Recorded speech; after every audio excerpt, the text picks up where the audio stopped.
Chapter 48.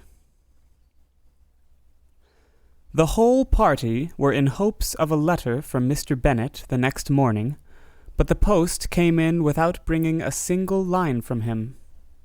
His family knew him to be, on all common occasions, a most negligent and dilatory correspondent, but at such a time they had hoped for exertion. They were forced to conclude that he had no pleasing intelligence to send, but even of that they would have been glad to be certain. Mr. Gardiner had waited only for the letters before he set off. When he was gone, they were certain at least of receiving constant information of what was going on, and their uncle promised, at parting, to prevail on Mr. Bennet to return to Longbourn as soon as he could, to the great consolation of his sister, who considered it as the only security for her husband's not being killed in a duel. Mrs. Gardiner and the children were to remain in Hertfordshire a few days longer, as the former thought her presence might be serviceable to her nieces. She shared in their attendance on Mrs. Bennet, and was a great comfort for them in their hours of freedom. Their other aunt also visited them frequently, and always, as she said, with the design of cheering and heartening them up, though, as she never came without reporting some fresh instance of Wickham's extravagance or irregularity, she seldom went away without leaving them more dispirited than she found them. All Meryton seemed striving to blacken the man who, but 3 months before, had been almost an angel of light. He was declared to be in debt to every tradesman in the place, and his intrigues, all honored with the title of seduction, had been extended into every tradesman's family. Everybody declared that he was the wickedest young man in the world, and everybody began to find out that they had always distrusted the appearance of his goodness. Elizabeth, though she did not credit above half of what was said, believed enough to make her former assurance of her sister's ruin still more certain, and even Jane, who believed still less of it, became almost hopeless, more especially as the time was now come, when, if they had gone to Scotland, which she had never before entirely despaired of, they must in all probability have gained some news of them. Mr. Gardiner left Longbourn on Sunday. On Tuesday, his wife received a letter from him. It told them that on his arrival he had immediately found out his brother and persuaded him to come to Gracechurch Street. That Mr. Bennet had been to Epsom and Clapham before his arrival, but without gaining any satisfactory information, and that he was now determined to inquire at all the principal hotels in town, as Mr. Bennet thought it possible that they might have gone to one of them, on their first coming to London, before they procured lodgings. Mr. Gardiner himself did not expect any success from this measure, but, as his brother was eager in it, he meant to assist him in pursuing it.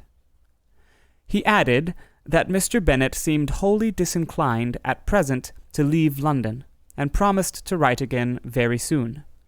There was also a postscript to this effect. I have written to Colonel Forster to desire him to find out, if possible, from some of the young man's intimates in the regiment, whether Wickham has any relations or connections who would be likely to know in what part of town he has now concealed himself. If there were anyone that one could apply to, with a probability of gaining such a clue as that, it might be of essential consequence. At present, we have nothing to guide us. Colonel Forster will, I dare say, do everything in his power to satisfy us on this head. But, on second thoughts, perhaps Lizzie could tell us what relations he has now living better than any other person. Elizabeth was at no loss to understand from whence this deference for her authority proceeded, but it was not in her power to give any information of so satisfactory a nature as the compliment deserved. She had never heard of his having had any relations, except a father and mother, both of whom had been dead many years. It was possible, however, that some of his companions in the shire might be able to give more information, and though she was not very sanguine in expecting it, the application was a something to look forward to. Every day at Longbourn was now a day of anxiety, but the most anxious part of each was when the post was expected. The arrival of letters was the first grand object of every morning's impatience. Through letters, whatever of good or bad was to be told would be communicated, and every succeeding day was expected to bring some news of importance. But before they heard again from Mr. Gardiner, a letter arrived for their father, from a different quarter, from Mr. Collins, which, as Jane had received directions to open all that came for him in his absence, she accordingly read, and Elizabeth, who knew what curiosities his letters always were, looked over her and read it likewise. It was as follows. My dear sir, I feel myself called upon, by our relationship and my situation in life, to condole with you on the grievous affliction you are now suffering under, of which we were yesterday informed by a letter from Hertfordshire. Be assured, my dear sir, that Mrs. Collins and myself sincerely sympathize with you, and all your respectable family, in your present distress, which must be of the bitterest kind, because proceeding from a cause which no time can remove. No arguments shall be wanting on my part that can alleviate so severe a misfortune, or that may comfort you under a circumstance that must be, of all others, most afflicting to a parent's mind. The death of your daughter would have been a blessing in comparison to this, and it is the more to be lamented because there is reason to suppose, as my dear Charlotte informs me, that this licentiousness of behavior in your daughter has proceeded from a faulty degree of indulgence, though, at the same time, for the consolation of yourself and Mrs. Bennet, I am inclined to think that her own disposition must be naturally bad, or she could not be guilty of such an enormity at so early an age. Howsoever that may be, you are grievously to be pitied, in which opinion I am not only joined by Mrs. Collins, but likewise by Lady Catherine and her daughter, to whom I have related the affair. They agree with me in apprehending that this false step in one daughter will be injurious to the fortunes of all the others. For who, as Lady Catherine herself condescendingly says, will connect themselves with such a family? And this consideration leads me, moreover, to reflect, with augmented satisfaction, on a certain event of last November. For had it been otherwise, I must have been involved in all your sorrow and disgrace. Let me advise you, then, my dear sir, to console yourself as much as possible, to throw off your unworthy child from your affection forever, and leave her to reap the fruits of her own heinous offense. I am, dear sir, etc., etc.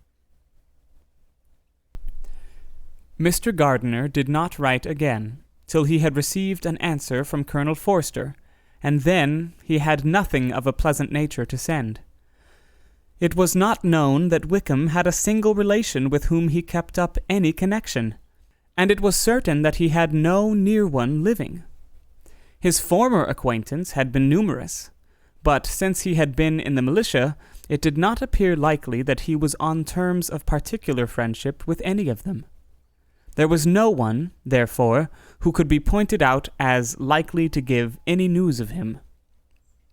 And in the wretched state of his own finances, there was a very powerful motive for secrecy, in addition to his fear of discovery by Lydia's relations, for it had just transpired that he had left gaming debts behind him to a very considerable amount. Colonel Forster believed that more than £1,000 would be necessary to clear his expenses at Brighton. He owed a good deal in the town, but his debts of honor were still more formidable.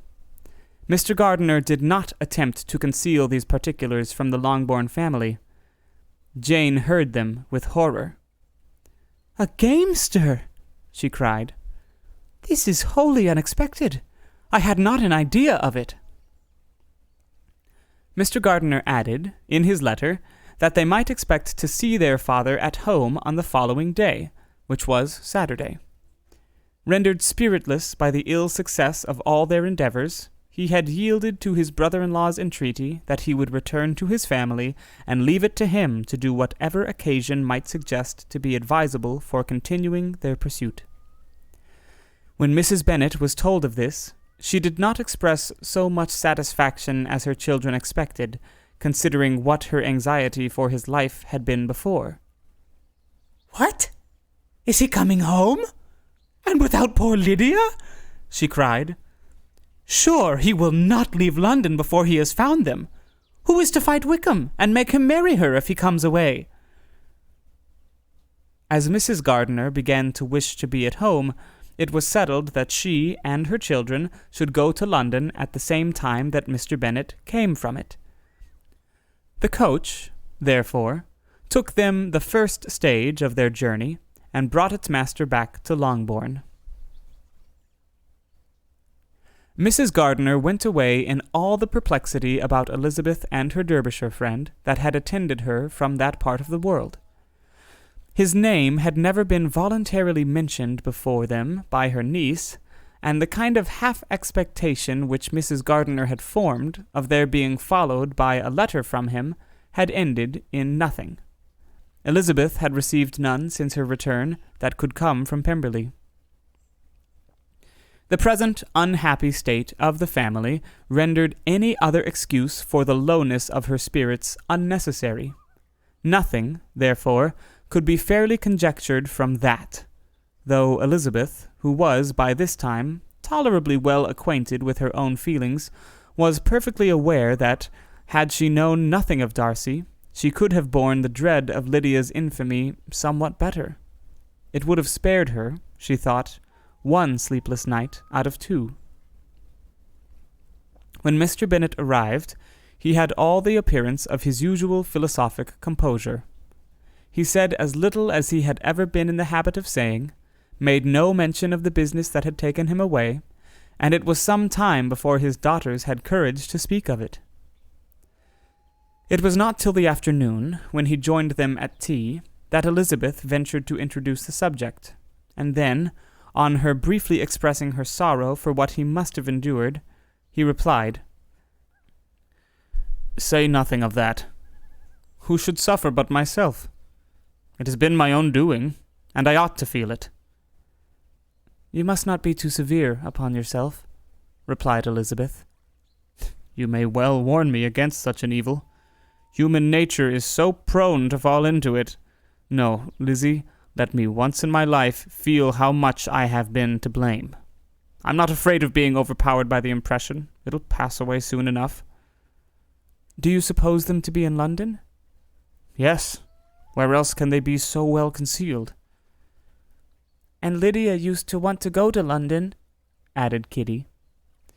"She is happy then," said her father, dryly, "and her residence there will probably be of some duration." Then, after a short silence, he continued, "Lizzie, I bear you no ill will for being justified in your advice to me last May, which, considering the event, shows some greatness of mind." They were interrupted by Miss Bennet, who came to fetch her mother's tea. "This is a parade," cried he, "which does one good. It gives such an elegance to misfortune. Another day I will do the same. I will sit in my library, in my nightcap and powdering gown, and give as much trouble as I can. Or perhaps I may defer it till Kitty runs away." "I'm not going to run away, Papa," said Kitty, fretfully. "If I should ever go to Brighton, I would behave better than Lydia." "You go to Brighton? I would not trust you so near it as Eastbourne for £50. No, Kitty, I have at least learnt to be cautious, and you will feel the effects of it. No officer is ever to enter my house again, nor even to pass through the village.